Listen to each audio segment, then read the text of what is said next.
Game week 7 of the Premier League is here, and with it being the final game before the international break, this could be the final game for some of the managers. Ten Hag, Martin, Deitch, and more. Who knows? There could be a few sackings after this one, so this could be a massive week for some of these managers. But so before we get into these game week predictions, leave a like, subscribe if you're new. If you want to see weekly or every game week predictions, then check out the playlist as well. There's for all the other game week predictions. And let's get into this prediction week video for game week 7.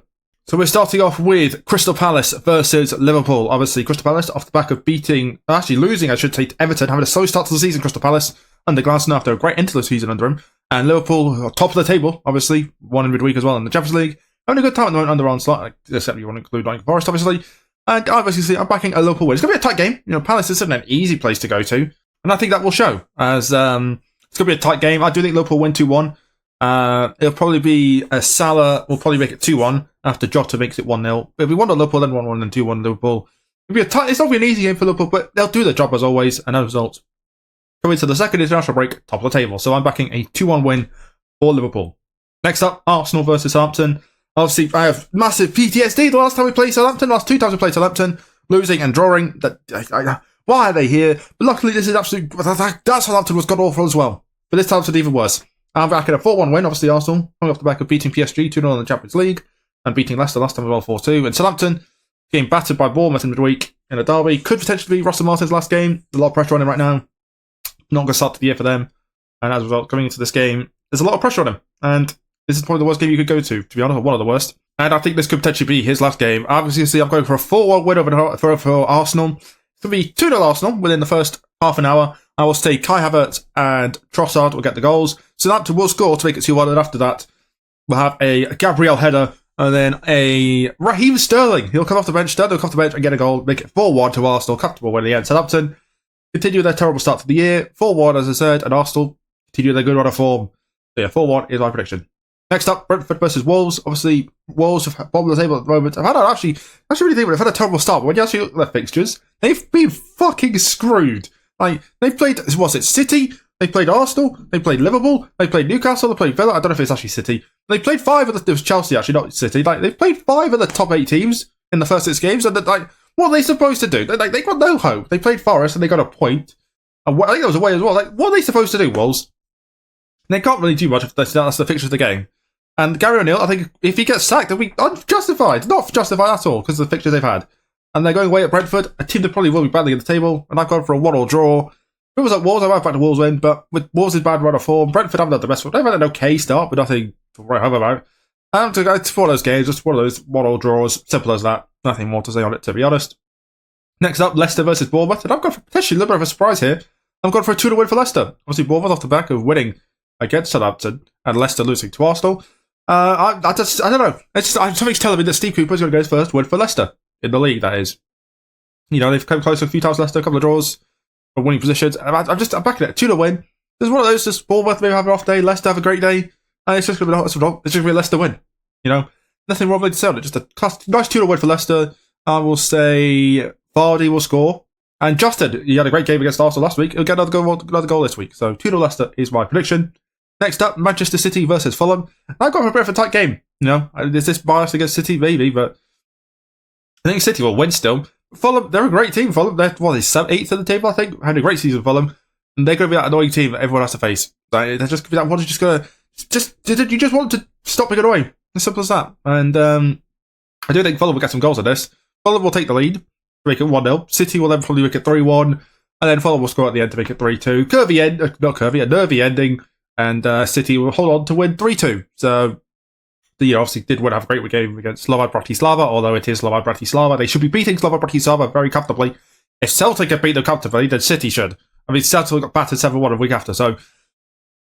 Yeah, they only scored 1 more goal at the Celtics, so that's not promising, but, yeah, 3-2 over Fulham, comfortable win. It's a win's a win at the end of the day, and, yeah, back onto winning ways. There are a couple of draws in a row in the league. Next up, we have West Ham versus Ipswich, and you could say this is also potentially a shock. I'm going for a 1-0 Ipswich win. But is it a shock? Because when you think of West Ham's home form, it's non-existent. 3 games, 3 defeats. I know they've played a lot of the top teams, so maybe that doesn't help. Again, another manager under pressure. Lopetegui.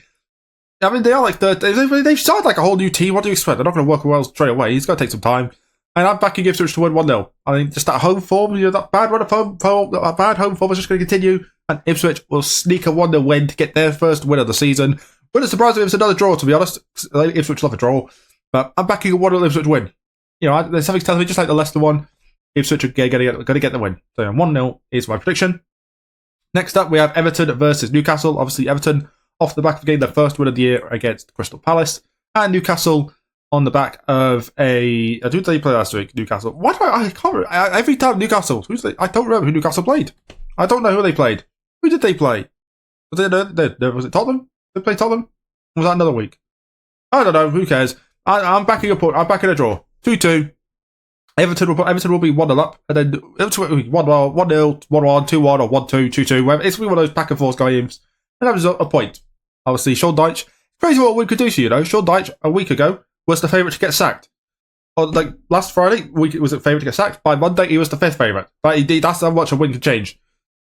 So I'm back at the point. Continue there's a decent bit of momentum for Everton. A win and a draw against a top 8 team in Newcastle is not a bad result. Obviously, Newcastle only just beat Wimbledon in the Cup. And that's a Wimbledon team that haven't played it for 3 weeks because their stadium was completely disintegrated. So, I'm back here 2-2 draw in this one.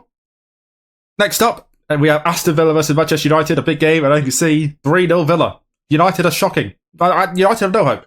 They lost 3-0 at home to Tottenham. They threw away a 2-0 lead against Porto. They eventually finished 3, and then were 2-0 up, 3-2 down, and then get Fernandes sent off again for the second game in a row. Did get a point, though, thanks to Harry Maguire. What would you do with Harry Maguire, man? The turnaround he's had in his career.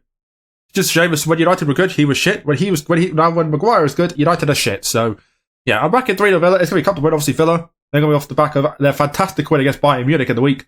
Their 1-0 win. And, John Duran will get a goal at some point to make it 3-0.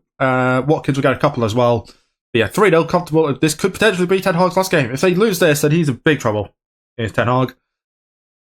But I just don't see anything. There's just nothing promising. I just don't see it for Ten Hag. It's a matter of time. Whether it's this week or whether it's the week, a couple of weeks later, who knows. But 3-0 win for Villa. Comfortable at the end of United. United's terrible year continues. Next up, Chelsea versus Nottingham Forest. And as you can see, very comfortable win for Chelsea. 4-1 is my prediction. Cole Palmer, I'm sure we'll get about 4 goals. Cole Palmer will score at least 2 of these, that's for sure. I'll say Nkunku and Jackson also score to make it 4-0. Forest will get 1 consolation at some point. But obviously Forest lost their first game last week. And it's going to be 2 defeats in a row. Chelsea obviously having a great season, great start to the year right now, Chelsea. Obviously beat Ghent 4-2 in the week. And they continue the good run of form. And that's the result. 4-1 win over Forest. Pretty comfortable in the end. And then the final game of the round is Brighton versus Tottenham. This is an interesting one. This could be a very tight game. I've gone for a 2-1 win for Tottenham. Wouldn't surprise me if Brighton win or end a draw. But I'm backing Tottenham to win this.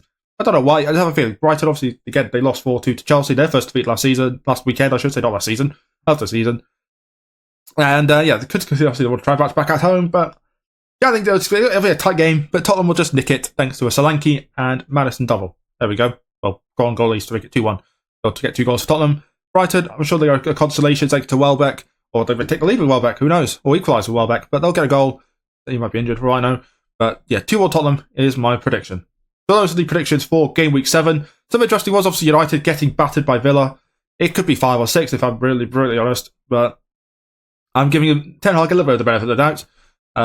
Arsenal, Liverpool, Man City, all winning. Pretty easy to expect. Chelsea as well. Ipswich winning, away at West Ham, potentially a surprise. Leicester beating Bournemouth, you could say is maybe a surprise as well. Everton getting a point against Newcastle, maybe that could be a surprise. Who knows? But the big question is though, will there be any sackings after this round? That's going to be the big one because there probably will be someone will get sacked. When you have like 4 or 5 managers under pressure, not all of them are going to survive. By the time you get coming up to an international break, not all of them are surviving. At least one of these managers will be gone after this week, and so they'll be managing the final game for their respective club. Who will it be though? Who knows? So, that's going to be done for this weekend. If you enjoyed the video, like, subscribe for that. Check out these receivers here to the Elso's channel and subscribe right there. And I will see you in a couple of weeks for Game Week 8. Till then, bye guys.